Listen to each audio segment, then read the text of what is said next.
Alrighty, good evening, everyone. Thank you for joining us tonight. We'll get this party started here. I'm very, very excited to be here. Just a quick sound check. Any issues hearing me or anything like that? Silence. Can hear you. Awesome. Okay, so we're all good to go. So happy St. Patrick's Day, everybody. I hope everyone has their green shirts or wearing something green. Apparently you can get pinched if you aren't. I did not know that, and thankfully I was wearing green today. But for those of you that are kind of one of your first sessions with me here, my name is Dan. I'm a pharmacist by training, but I specialize in obesity and weight management. My patients affectionately call me Dr. Dan, and it's kind of been a nickname that's stuck around and kind of part of the branding, if you will. But I'm very excited to share with you tonight a discussion around intermittent fasting. And as you all know, this is kind of the next best thing to pretty much sliced bread, right? Everyone is saying all the benefits of it and all the health claims that are coming with it, and anything that has, this much hype around it. I'm always skeptical at first. I mean, when it comes to evidence and what is the proper management for my patients and for other individuals to live a healthier life, I always kind of look at it with a bit of a skeptical eye and wondering if it sounds too good to be true. So this was actually a really fun topic to dive into the literature on, and to get a really good perspective at kind of where things are currently at, where the future trends are going. And I'm hoping I can provide you guys with a nice little summary of what I pulled out of that. And yeah, we'll have a Q&A session at the end, so we can discuss a number of your various questions and stuff like that. All right. So here is just my disclosures. What I've got going on here is basically just kind of all the things that I might be involved with or where I get funding and stuff like that, just to be as transparent as possible. I've received no funding or anything like that for providing this learning activity. It's just I just get a real kick out of sharing this kind of stuff with people and helping to spread good knowledge, I hope, and a real evidence-based approach. Yeah, so that's a few of my disclosures. Why are we not clicking? All right. And just a quick note for everybody, this event is being recorded, partly for course development, partly for social media, content development and stuff like that. So the slides and stuff like that here will actually be sent out afterwards. And if you are, say, looking or viewing from Facebook Live, please shoot me an email or connect with me on Facebook or what have you, and I can definitely email a set of the slides over to you so you have a copy. Same thing with any of the references if you want to do a deeper dive into any of the studies that I mentioned here in today's presentation. So a few of our learning objectives here. What we're looking at is, well, what is intermittent fasting? What is all the hype about? What does it actually entail? We'll kind of go into the science, the potential benefits, and maybe the harms. And then we're going to kind of look at the considerations and the practicality. So actually taking this knowledge and information and how do we actually apply it to our lives if we decide to use intermittent fasting or what have you. So what exactly is it? And, if various people will kind of have a reiteration of this story and what have you, but fasting has been done for ages. It's been a part of human evolution in terms of, 30,000 years ago when we were living in caves and bonking woolly mammoths over the head, food was a lot more scarce. So we went a lot longer periods of time without food. So we had to have mechanisms in place that essentially allowed us to survive. And in reality, a number of animals have a similar type of mechanism in place. Bears hibernate for the winter, yeast goes dormant, that sort of thing. So there's definitely a component of fasting when food is scarce for protective and survival mechanisms. As well, there's a number of religious reasons such as Lent, Ramadan, and that sort of thing as to reasons why individuals will fast at various points in times throughout the year. However, intermittent fasting in kind of the mainstream weight loss diet culture society didn't really get popularized until about 2012. So it was kind of around a little bit. They were doing some research. There's definitely some papers and stuff like that going back to like the 1970s, 1960s, I believe. But it wasn't until a BBC broadcast journalist, Dr. Michael Mosley, kind of did a documentary on this. And I haven't seen this documentary yet, so I can't make any recommendations or consensus opinions around it. But that was kind of what kicked it off. And then Kate Harrison kind of wrote her book, which was kind of her experience on the fast diet or fasting diet. So that let it hit to mainstream media. And now it seems like every social media influencer, celebrity, and such is talking about intermittent fasting. But essentially what it is that it's really no specific foods. They don't talk about, you got to go low carb, you got to do this, you got to do that. It's just a matter of when you're eating. So it's basically a dietary regimen and kind of restricting your food within a certain time period and fasting for other periods of time. And that varies, you've probably heard multiple different things, the 5 and 2, 16 and 8, it all kind of depends on which strategy and which person you're kind of listening to and what they're talking about. And then obviously the religious fast, they'll fast from sunrise to sundown. There's a variety of different methods and strategies. And this is in part why I find this area so confusing for people, is just because there is just such a plethora of data and seems like 1,000,001 ways to go about it. So what is the right way, if you will? So here's kind of just a breakdown on the 3 main types. Now within each of these 3 main types, people have kind of developed their own regimens and programs, but these are kind of the ones that have primarily been studied in the literature by various scientists and kind of looked at to see if there's any benefit. So the periodic fasting, this is kind of a cyclical pattern. You involve fasting or consuming about 25% or less of your required calories on a couple of days, maybe in a week. So the 5 and 2 diet, 5 days a week, you'll be kind of just eating as you'd like. And then 2 days of the week, you either reduce down to 25% of what your calorie needs are for that day, or potentially less. And that ad libitum is at one's pleasure. So there's really no restrictions. You're just kind of eating as you feel you'd like to eat. And these regimens vary once to twice a week. It all kind of depends and various different approaches to it. The alternate day fasting, this one's definitely studied a little bit more in the literature, but this is kind of a pattern of, you eat what you'd like for a 24-hour period, and then you fast for a 24-hour period, or you reduce your calories significantly in what we would call a modified alternate day fasting. And so that's kind of this back and forth cyclical kind of pattern. Some people do it for a period of time. Some people, quote unquote, do it for life, whatever. That's kind of the other aspect. And then the final one here is time restricted feeding. So essentially you're still eating every single day. You're just restricting that eating window. So the 16 and 8, for example. So you fast for 16 hours and then you have an eating window of 8 hours. Now, various people will say, go to 4 hours as your feeding window, or go to whatever amount of hours is the proper and right way to go about it. Again, I'll dive into a little bit of the literature and what the data actually says, but that's essentially kind of the a little bit of that process and thought there. So that's time restricted feeding. And like I said, just kind of shortening up that feeding window. And yeah. So as I kind of said, it has this evolutionary basis. So when we would go long periods without food, there was a number of physiological processes and things that would kind of kick in and essentially allow the human body to utilize the fat stores and various other energy reserves in order to survive, right?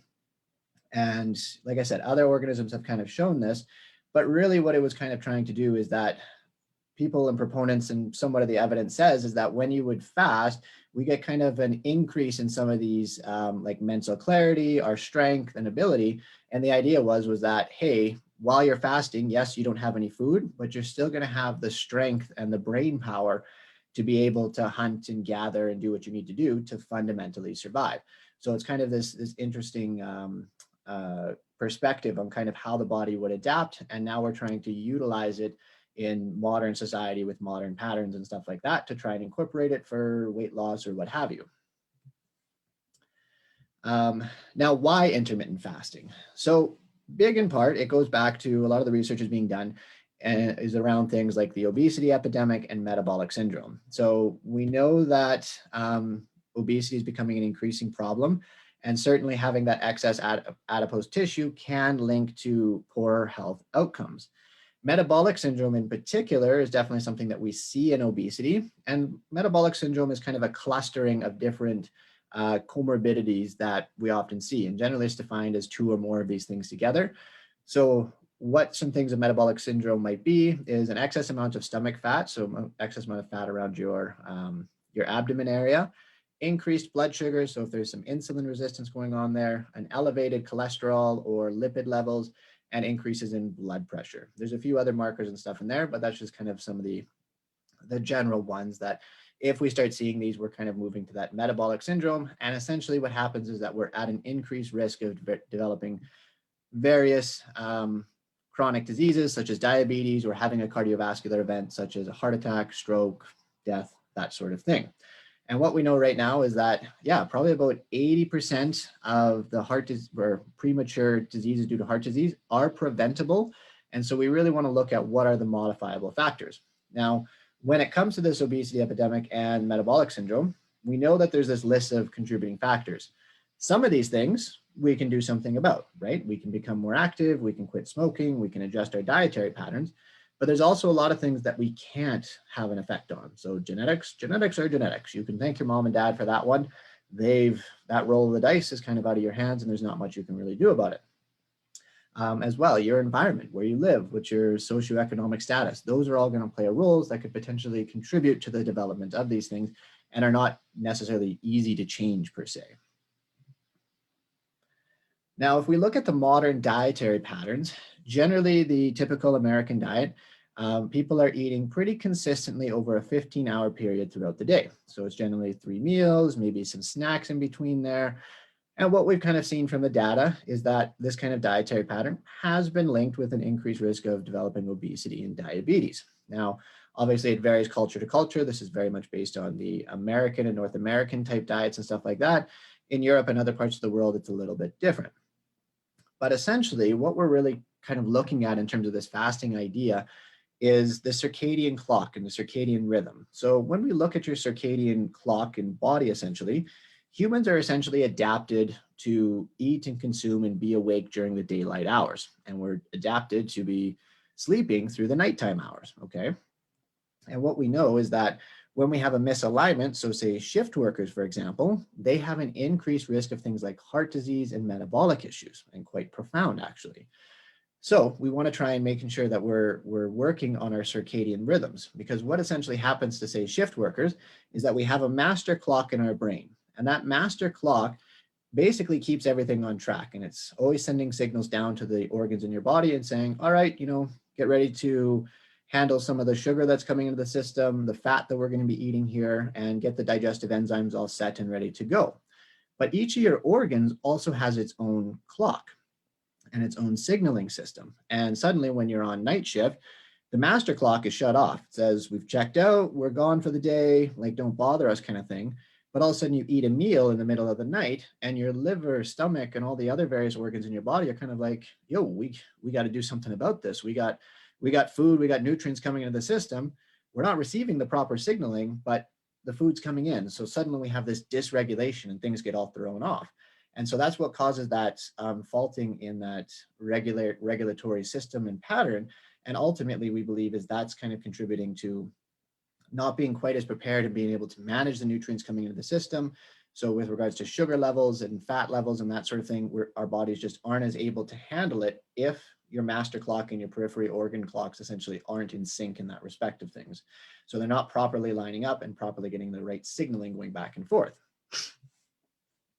So the big question, can intermittent fasting save us? Is it the way that it's going to rescue and help us and solve all of our problems?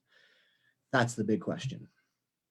So Craig the Gym Bro will definitely tell you these are all the things that intermittent fasting can do, hands down. It's going to allow you to burn fat more easily, definitely going to make you live longer. It's going to prevent and cure your cancer, cure diabetes, insulin resistance, improve your cholesterol, prevent Alzheimer's, Parkinson's, and treat your MS. So these are really some of the hyped up health claims that are kind of circulating on the internet about what intermittent fasting does.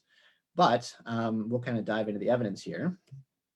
The first thing I want to do, just based on some feedback that I got on my previous presentation on the keto diets, and I just want to explain a little bit more to you guys about kind of what is my process as I go through and I look at the literature so that you can kind of have a better understanding of where I'm coming from and how I came to my conclusions. So generally when we look at trials, any kind of trial that we're looking to use in human application, whether it's drugs, a dietary pattern, what have you, we always tend to test it in animals first. We need to test it in an animal model to make sure that there's no safety issues or concerns, because if we tested it on humans and we didn't have that data and a whole bunch of people got hurt, that's going to be a real problem and there's going to be a lot of lawsuits. So Animal trials are great. They kind of give us an idea of what's going on there. Things we need to keep in mind with animal trials is that mice fundamentally aren't humans. A lot of different pathological mechanisms and pathways and stuff like that, and different signaling, different molecules, and things just sometimes act a little bit differently within those models. As well, when it comes to mice in a cage, we can control every aspect of that. So we tell them, we give them the amount of food that we want. We don't give them less, we don't give them more. We don't have, the mice don't have stressors like work. They only got to run on the wheel and hang out. So there's a whole bunch of other factors that the mice just don't have to worry about that aren't necessarily can be mitigated in our lives in the human environment, if you will. So animal trials are fantastic. We certainly can't ignore the data. And a lot of that data kind of gives us some perspective to think about so that we can go to a human trial and see if we can replicate it. And this is always the part where it gets tricky, is because oftentimes we see something in the animal trials and it just isn't replicated in the human trials. Or maybe we see a little bit of it, but maybe not enough. And in order to get it, it's just not going to be humanly possible, if you will. So we always want to see that human interventional trial as being kind of the more gold standard to say, like, yes, if you as an individual, this could work for you based on this human data, okay?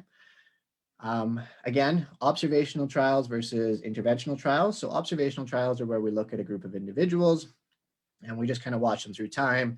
We might have them fill out questionnaires, various things like that. And again, this data we can't ignore, but there's still other confounding variables that could be going on there. And sometimes when we correct for some of these confounding variables, the risk that we did see suddenly disappears. Interventional trials are kind of the randomized controlled trial where we've tried to eliminate and standardize for all the possible variables that are going on there and disease states and that sort of thing. And the only thing that's different between two groups is essentially one group didn't get the diet and another group did get the diet. So we try to control so that there's only one variable, and so we can have a greater confidence that whatever effect we see is due to that one variable, okay?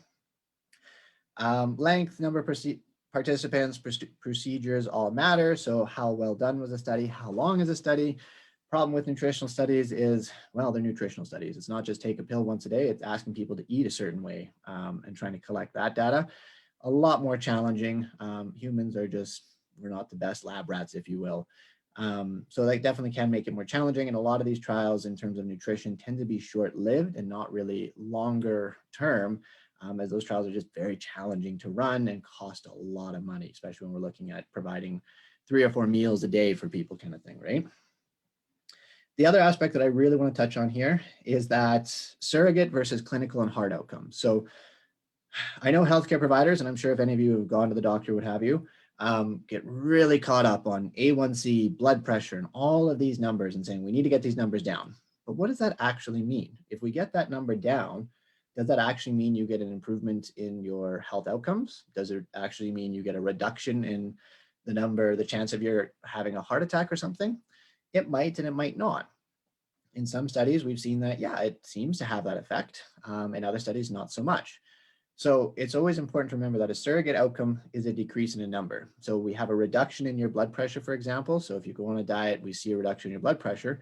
Well, in theory, having lower blood pressure should lead to a lower risk of heart attacks and strokes, but we haven't done a long enough study to determine if that actually happens. It's more theoretical that if this is lower, then this is a possibility, but we can't actually say that. We don't have that hard outcome because the study wasn't long enough or what have you.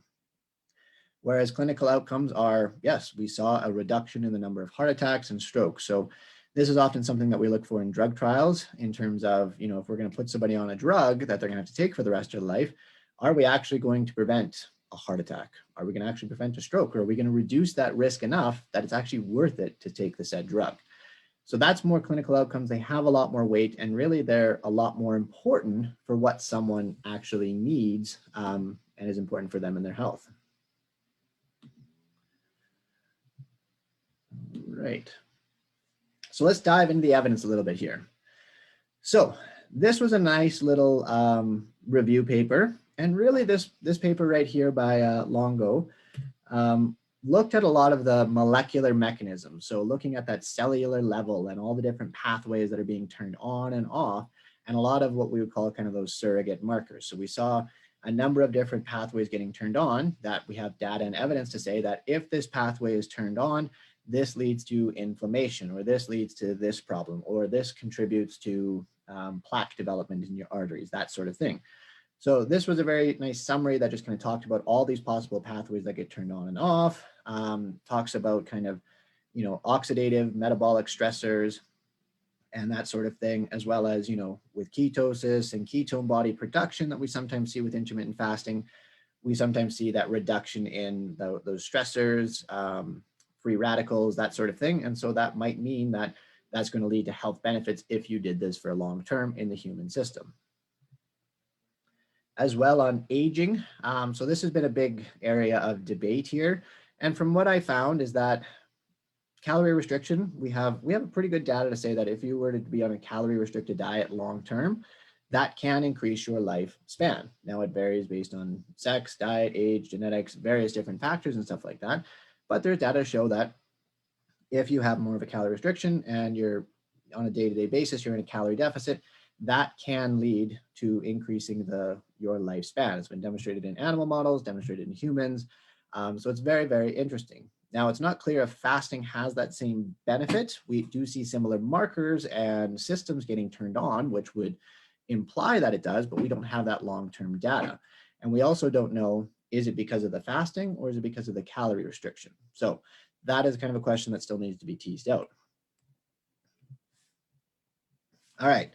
Now, in terms of the papers and stuff like that I'm going to go through, I'm primarily going to go over what's called systematic reviews and meta-analyses. And the reason why I'm going to go over these is because, well, I'll go over some individual studies as well. But essentially what systematic reviews and meta-analysis allow us to do is they basically, authors have kind of taken a whole bunch of different papers, put all the data together, and trying to see if we combine all this data together the best way possible and in kind of an accurate measure and way, do we see a greater result? Basically, you had 10 people in 5 different studies. If we put all 5 studies together and suddenly we have 50 people together, can we produce a greater result and actually get more benefits or more harm or what have you? And that kind of allows us to get a bit better perspective versus just using kind of one-off studies here and there that showed positive, negative, that sort of thing. In terms of weight loss, so this is the first one that I really want to talk about here. Is the intermittent fasting diet any better than any other diet or regimen? Well, compared to no diet, intermittent fasting, yeah, you can lose weight. It can be an effective tool for losing weight. Essentially, yeah, individuals lost upwards of 4 kilos compared to just the control, which was no diet. So the control groups, they weren't doing any kind of calorie restriction or anything like that. They were just simply doing their normal day-to-day life, and people that did intermittent fasting definitely lost weight. However, when they combined the data from and compared intermittent fasting studies to just studies that did regular calorie restrictions, essentially there was no difference. Essentially, intermittent fasting led to similar amounts of weight loss as in calorie restricted diets. Intermittent fasting, again, might show a little bit more initial weight loss or maybe a tiny little bit more weight loss overall, but it's not statistically significant. And the reason for that is likely because of the individuals are holding less water and their glycogen stores are a little bit more depleted. So glycogen and water definitely contribute to our overall weight. And generally with intermittent fasting, you're going longer periods. So you're depleting more of those glycogen storage or the sugar storage in your muscles and your livers, and that's going to cause your weight to go down, but it's not actually fat loss. So like I said, can be a tool, but it's really no more effective than any other kind of diet or regimen out there. There's no special benefit to it. There's no special, it has an extra benefit despite the calorie restriction and that sort of thing. The social media claim is that there is a greater weight loss, a greater loss of fat mass, and there seems to be a preservation of fat-free mass or your muscle tissue compared to calorie restricted diets.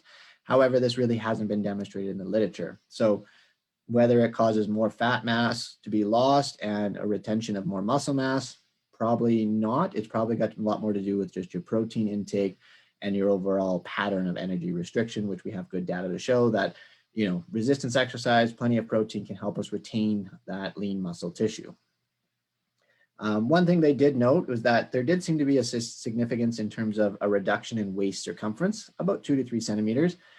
Is that clinically important? Tough to say, but it could indicate that there's less abdominal fat, which could mean less visceral fat. And visceral fat really is the fat that we're really concerned about because it's more metabolically active and it can have more effects in terms of stress on the body and causing chronic diseases. Again, as well, it's not really clear which fasting method is the best. The alternate day fasting has been studied the most in the literature in terms of human trials and such like that. But we don't know if it's periodic fasting, whether you should do time restricted feeding, what have you. There's a lot of questions around that as to which way is the best way to go. And we really don't have a clear answer on that right now. Other findings based on some other systematic reviews, diabetes, insulin resistance, that sort of thing. A lot of variability in the studies here. What we see is a decrease in insulin levels and a decrease in insulin resistance based on a variety of different tests. However, those changes didn't seem to translate into a significant effect on your blood sugar levels or reducing your A1C. So it's kind of a question of, well, that's great. We reduced your insulin levels, which in theory means that your body is maybe more efficient at getting sugar from your bloodstream inside of the cells, and we reduced that insulin resistance, but we didn't see that change in the sugar levels. So did we actually get a benefit there? Maybe, maybe not. Again, it's not entirely clear if the benefits that might be coming from it are due to intermittent fasting, calorie restriction, or weight loss. All three of those things, calorie restriction and weight loss, we know we have good evidence that same thing. They can lead to a change in your blood sugar levels. And again, this was compared to a standard control restricted diet. The other thing to really note here that's kind of problematic is that intermittent fasting, when the diet or the intervention was stopped, essentially the resistance came back or whatever the baseline was. There was no long lasting effects, which is another very important component we want to keep in mind. Cholesterol and lipids. So this was very interesting because there's a lot of animal models that demonstrated a reduction in lipid levels. However, when we looked at the combined studies in humans, we saw a reduction in total cholesterol, which could be a good thing. However, the two main lipids that we look at, LDL and triglycerides, we didn't see a reduction in them. And that's kind of concerning because those are the main molecules or the main lipids that can potentially lead to cardiovascular disease. In fact, LDL, it's very clear there's a link there to increasing your risk of having heart attacks and strokes. So if we didn't reduce those ones, are we actually getting a benefit then? It's tough to say. Again, really, there was no demonstrated benefit on cardiovascular outcomes of reducing heart attacks and strokes. So yeah, it's very, very interesting in that respect, but overall, it doesn't seem to have that effect on lipids. It might have more of an effect on reducing lipids if you're already at an elevated level. Same thing with blood sugars. If you're already at a high level, well, it's going to have more of an effect because you are fasting and going longer periods of time without food and such. So you're going to have less of those nutrients in your system. Some other findings, again, a lot of change in markers. So markers that would indicate poor health later on or could mean that damage is being done. However, there was no data to show that there actually was a reduction in the hard outcomes of heart attacks and strokes and such. Inflammatory markers, very interesting. So CRP is kind of one of the inflammatory markers that we often look at. We didn't really see a change in that. What we did see is maybe a reduction in oxidative stress. So a couple of the molecules that are associated with oxidation and stuff like that were reduced. And those have been linked and implicated to things like atherosclerotic disease, so plaque buildup in your arteries. And so if we reduce those, that might mean one of the pathways that leads to plaque buildup might reduce how much plaque buildup goes on there. Again, we don't have the longer term hard outcomes to really demonstrate that though. In terms of cancer therapy, it's kind of a hot topic in using intermittent fasting. It's being looked at by a lot of groups across the globe. Right now, there's really no good conclusive evidence to say yay or nay if it actually provides any benefit. And as far as I know, there's no cancer centers out there that are kind of recommending this as a treatment modality in conjunction with chemotherapy and such like that. And certainly there isn't enough data to say that intermittent fasting is going to prevent or cure any kind of cancer. So continuing to stick with the regular conventional therapies is very important. Alzheimer's, Parkinson's disease, and other neurological disorders such as MS, really not enough data. Again, animal models showed a reduction in these. These same reductions might be happening in humans, but we just haven't demonstrated it. And finally, reduced appetite and desire to eat. So yeah, there was a reduction in some individuals' appetite. and in general, the desire to eat. And it was kind of this combination of, well, you're restricted to your time window. So A, it was hard to get all your calories in that restricted time feeding window. And then afterwards, in the fasting area, they didn't necessarily have an increase in hunger and may have actually had a reduction in hunger. However, it goes back and forth. In some studies, it shows it, some studies it doesn't. Whether you're in a calorie deficit or not might also play a big role in that. Now, I want to give a special mention of this because this was the really, really cool part of this time-restricted eating that I just found so fascinating. And I don't think social media has quite picked up on this data and the science yet because, yeah, we'll dive into it here. So again, what do we know? Shift workers are at an increased risk of mortality and morbidity. So if you work through the night, you're eating through the night, your risk of having cardiovascular events and other chronic diseases goes up. Now, the benefits of intermittent fasting seem primarily linked to weight loss, but this interesting study here that this group, Sutton and his friends, they wanted to look at trying to find out if intermittent fasting has benefits despite weight loss, okay? So time-restricted feeding, or TRF, is generally restricted to the afternoon and evenings. When we do that, so when you have, that you fast until 12 and you eat between 12 and 8, it might actually worsen your blood sugars, may cause an increase in your blood pressure, and may actually worsen your lipids as well. So there's more and more data and evidence growing around that if you push your meals until later in the day, might have worse outcomes on those measures and markers. Does that mean long-term it's going to be bad for you? Tough to say, but again, it's a marker that may potentially down the road have some kind of effect. Now, remember our circadian system.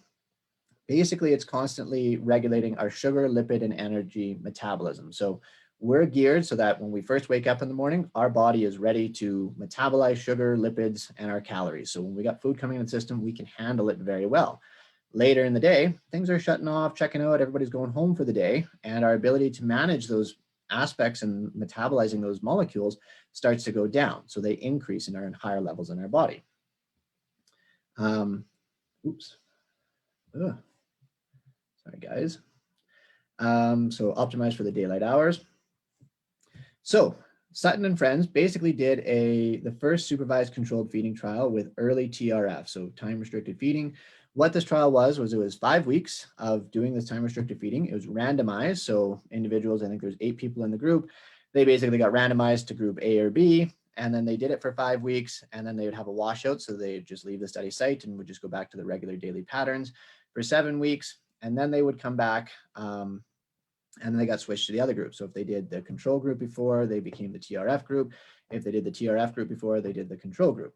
The TRF group had a 6-hour daily eating window and had to finish eating by 3 p.m. So they generally started at 6 to 8 a.m., somewhere in there.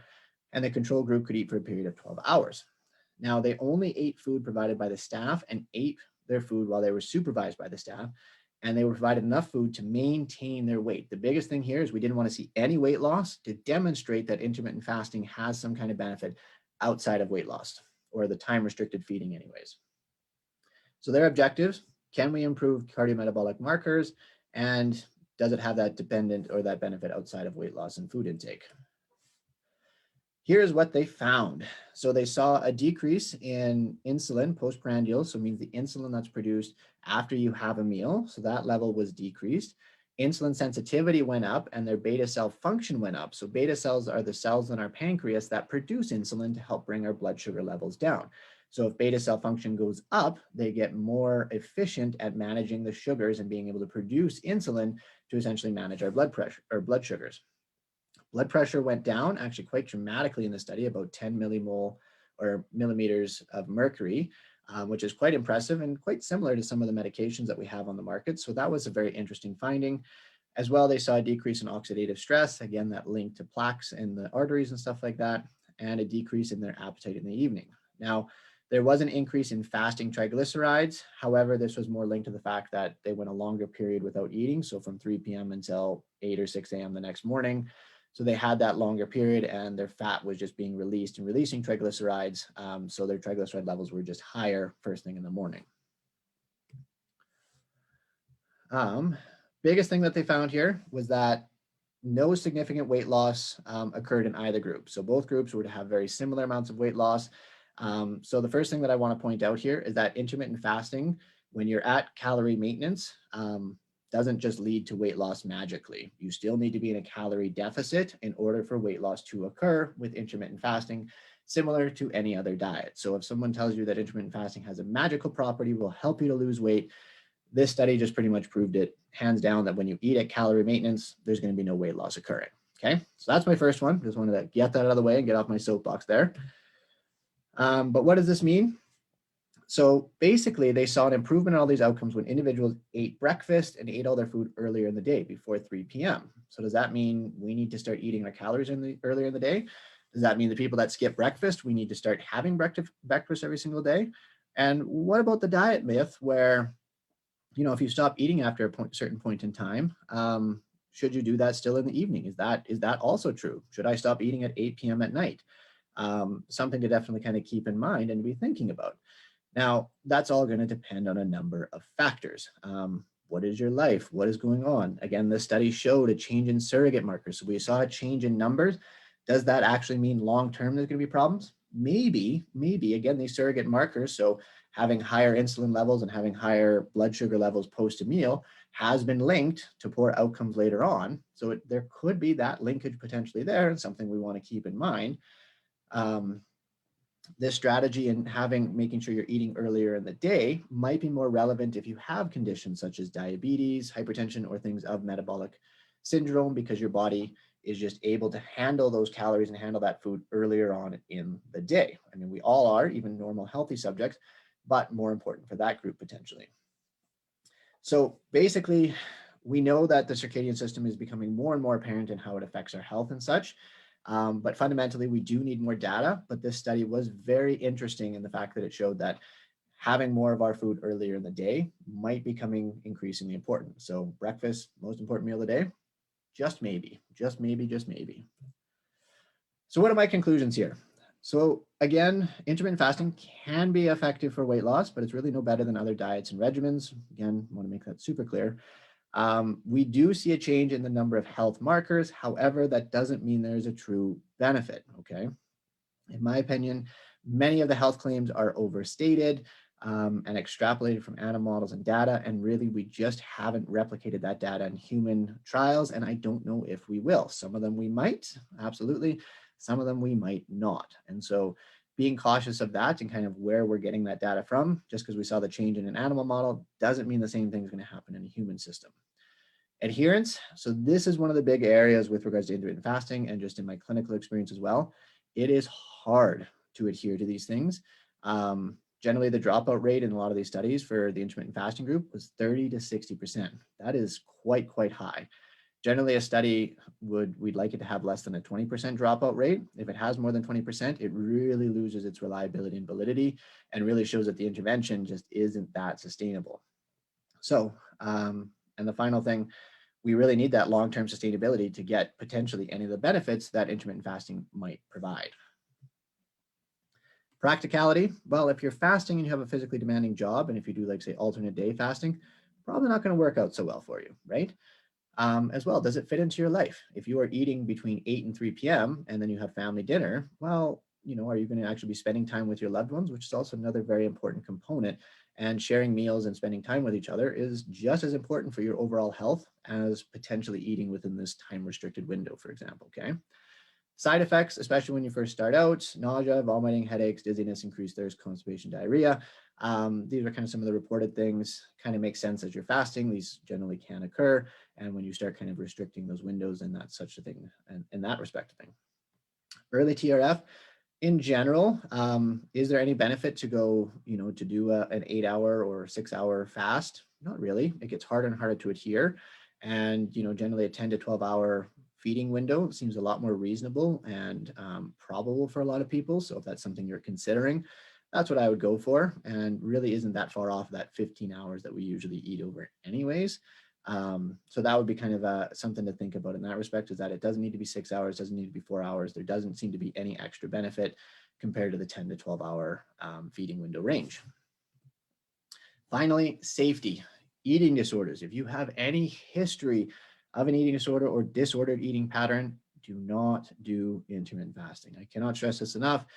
intermittent fasting is getting linked more and more to eating disorders and either the cause of them or further propagating them and worsening them. So obviously, if you fast for a period of time and then you go and feed or feast, definitely there's going to be a problem. Binging, purging behaviors, really, really, really problematic. And so you really want to be mindful of that, and really can cause a poor relationship to develop with food. And yeah, so if there's anything in that respect, or if you feel there's any disordered eating patterns, be mindful of that. And a lot of people that promote intermittent fasting often don't talk about their feeding and their bingings. They only talk about the fasting and the methods that they go about doing it. But when you talk to some of these individuals, they definitely have disordered eating patterns, and it's causing real havoc and real problems for their life. So be mindful of that. And that's definitely a major, major safety concern. In terms of your medical conditions, things like diabetes, electrolyte abnormalities, and other potential conditions, I would definitely not recommend in these situations, just because fasting can cause things to be thrown off, and having a more regular intake of food is definitely going to be more beneficial for you. But of course, if you are planning on thinking about anything like this, definitely consulting with a healthcare provider.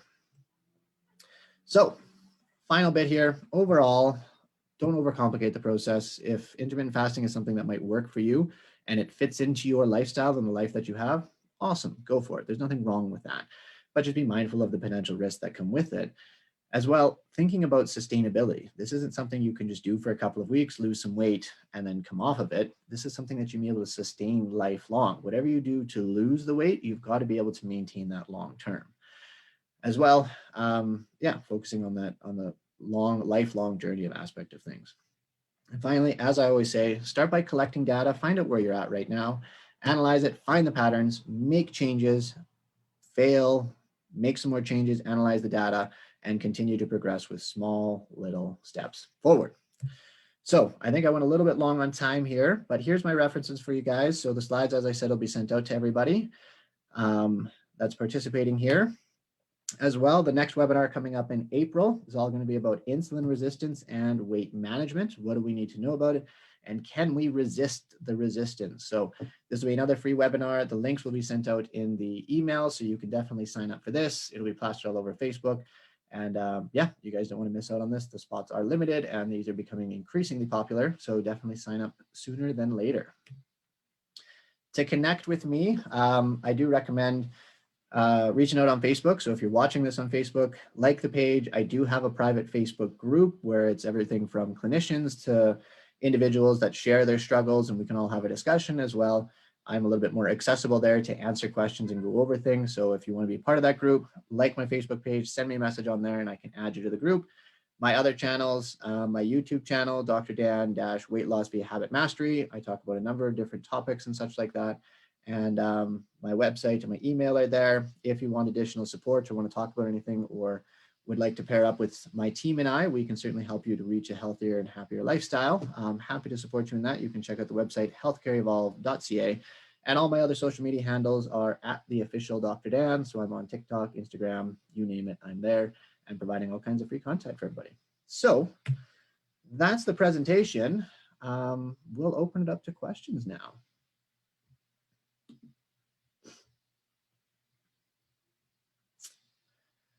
Oh, not too bad for time. All right, so if you guys want to go to the Q&A box at the bottom of the screen there, you can pop your questions into there. There's also like a chat as well, but the Q&A I think makes it a little bit more easier. So we got a couple going on here. All right, so my first one, what are your thoughts on intermittent fasting for PKD patients?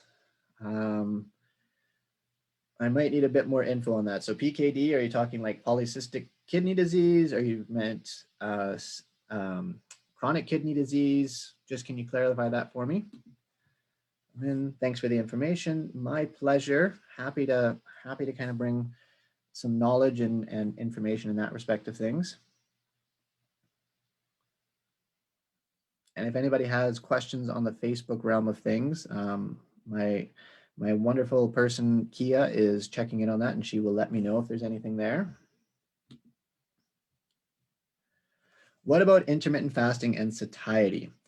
So, I mean, some of the data did show that it may decrease your appetite later in the day. So, for example, the Sutton trial, where they were eating at their maintenance level of calories, Participants in the intermittent fasting group or the time restricted feeding group did see a decrease in appetite. They also noted that trying to eat their food between, say, 8 a.m. and 3 p.m. in the afternoon and eat their maintenance level of calories was very challenging. A lot of them struggled with it in that respect of things. And so it was kind of so definitely, I mean, it could potentially have some improvement on satiety. So that was at maintenance level of calories. Now, if we were to suddenly jump to having a calorie deficit, that ball game changes a little bit. And the reasons why I say that is because if we look at some of the other data in terms of fasting and stuff like that, there doesn't seem to be an effect on, say, the hunger hormones, so decreasing, say, ghrelin and other hormones that ultimately drive our hunger and our feeding behaviors. So when there's a calorie deficit, it's very likely that it may not have that same overall benefit. And in general, what most of the data shows from the combined trials is that is just not necessarily the case either. So how much of an effect that's going to happen is tough to say. On kidney disease, I honestly don't have enough data or information, and I haven't reviewed the literature in particular in kidney disease patients.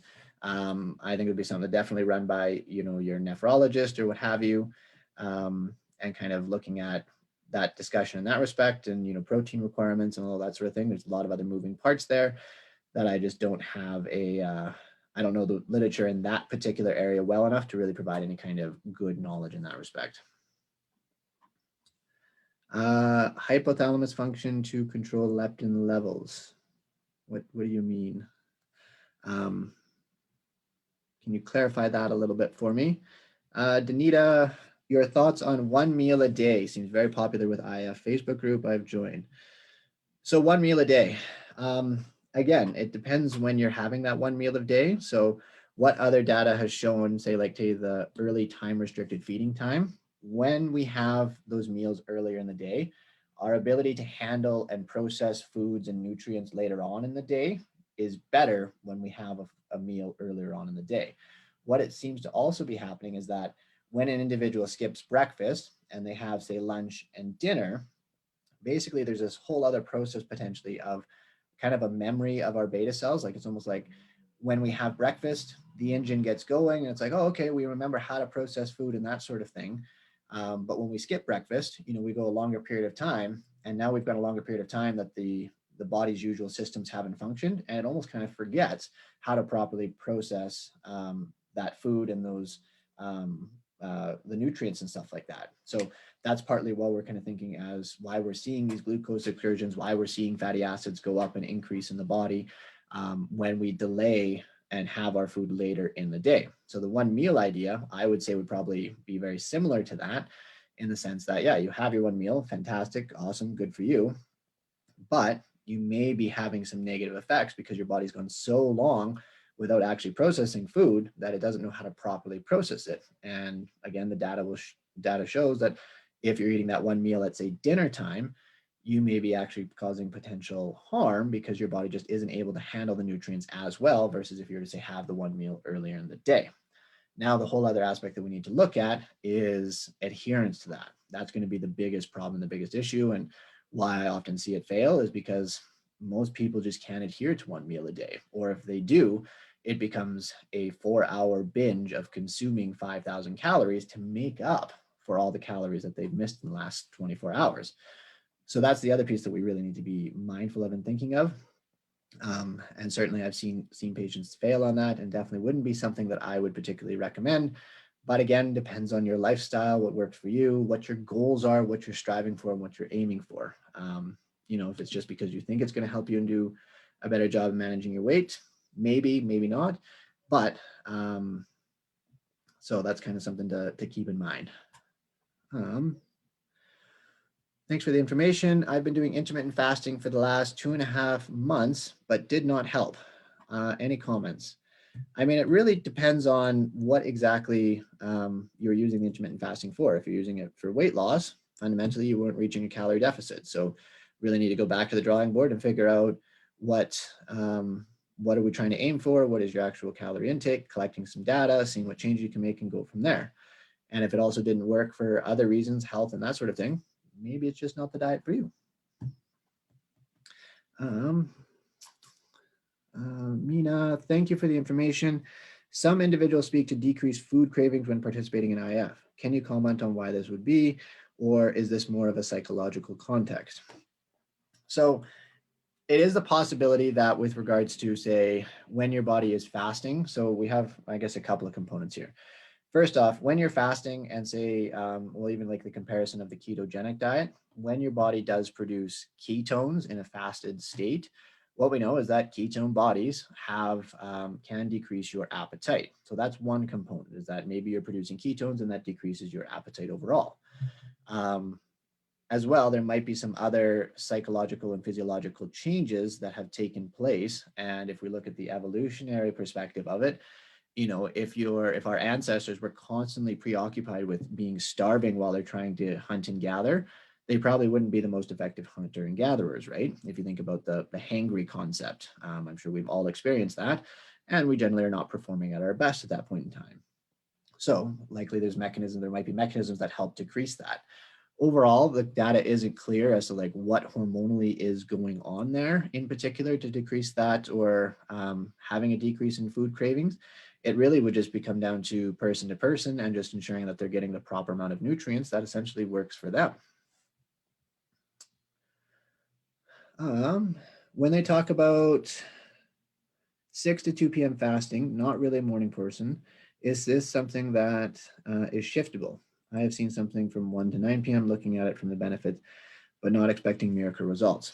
So again, what we know from the data is the early time restricted feeding is just because humans, we are fundamentally geared towards eating during the daylight hours.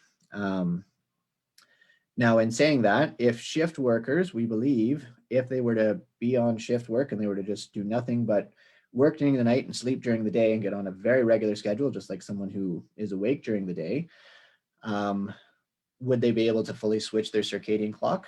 Maybe they might be able to, but they would have to adhere to that like 100%. There would be no switching back and forth like typical shift work does. There would be, you just have to stick to that 100%. So if you were kind of doing, 6 or like 1 to 9 p.m. fasting and you consistently did that every day, you might be able to kind of have that effect on your circadian clock. But as soon as you started having breakfast or went to brunch with friends or what have you, suddenly that whole system and process is going to get thrown off, and there might not be the same benefits. And based on the early time restricted feeding trials, might potentially be more harm just because your body can't handle those calories as well.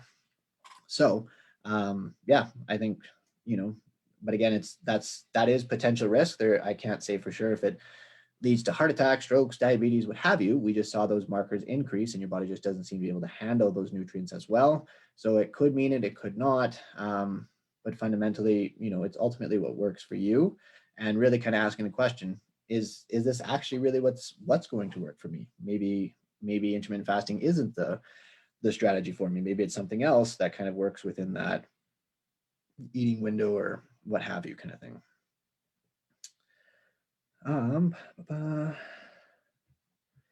Can I take thyroid medicine during intermittent fasting? I mean, in theory, you can, but I would definitely check with pharmacist, doctor, and stuff like that, just for your own specific situation in that respect of it.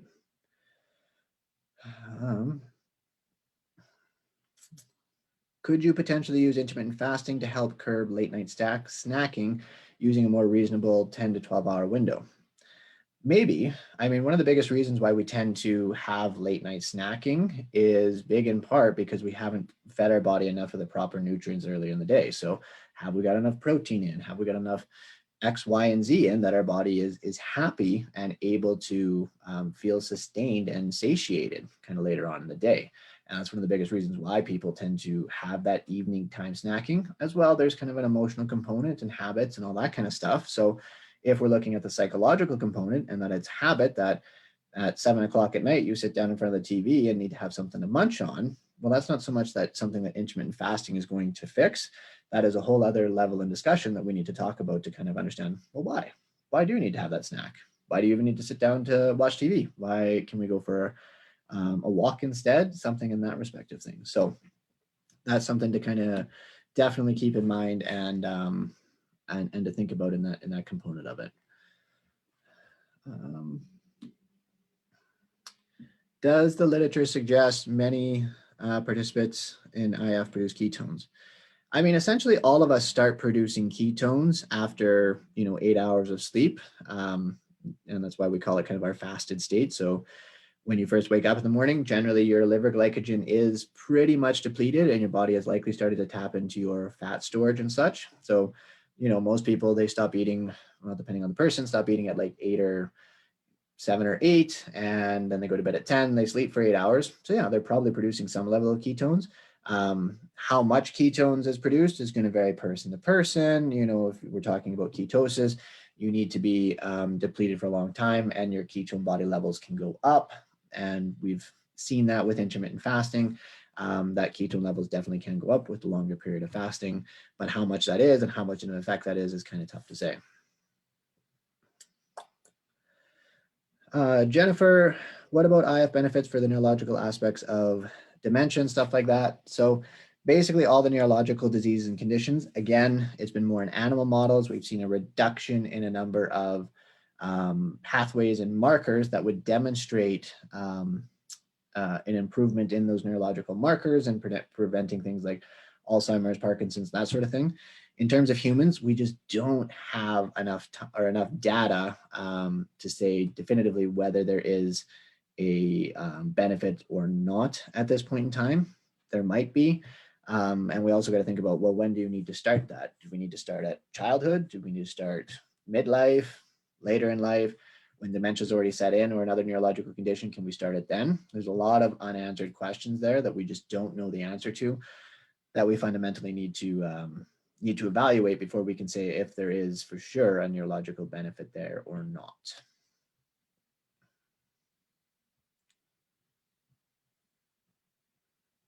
Cool beans.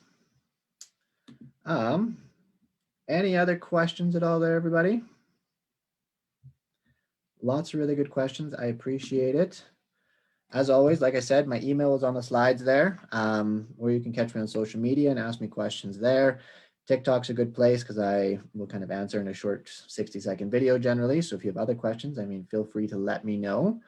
But we will kind of leave that at that if there's no other questions or anything like that. And yeah, thanks for coming out, everybody. And I hope to see you at the next presentation on insulin resistance and resisting that and how its role is in weight management. Does insulin resistance lead to weight gain, or does weight gain lead to insulin resistance? So we'll dive into the evidence around that, and I will kind of provide you guys hopefully the best evidence-based and unbiased as I possibly can perspective.